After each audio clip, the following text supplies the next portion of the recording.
បងប្អូនទីមើលថាខ្ញុំមកថ្ងៃហ្នឹងធ្វើគេនៅខាងប្រាសាទបាទនៅប្រាសាទឬក៏ប្រាសាទនៅខាងខេត្តបាត់ដំបងបងប្អូនទីមើលថាសកម្មភាពខ្ញុំនេះគឺធ្វើអី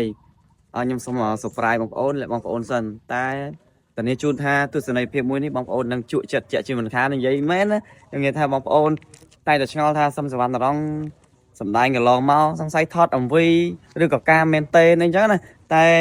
រងចាំតាមដានទាំងអស់គ្នានៅខាងមុខនេះចិត្តដល់ពេលវេលាមួយដែលយើងត្រូវបង្ហាញអញ្ចឹងខ្ញុំជឿថាបងប្អូននឹង surprise ខ្លាំងមែនទែនសម្រាប់យកឲ្យហ៊ាននិយាយថា MV ឬក៏ការអីទេប៉ុន្តែ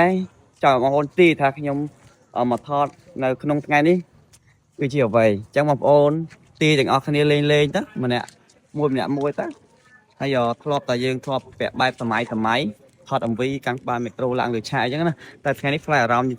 ស្លៀកឈុតបែបបុរាណ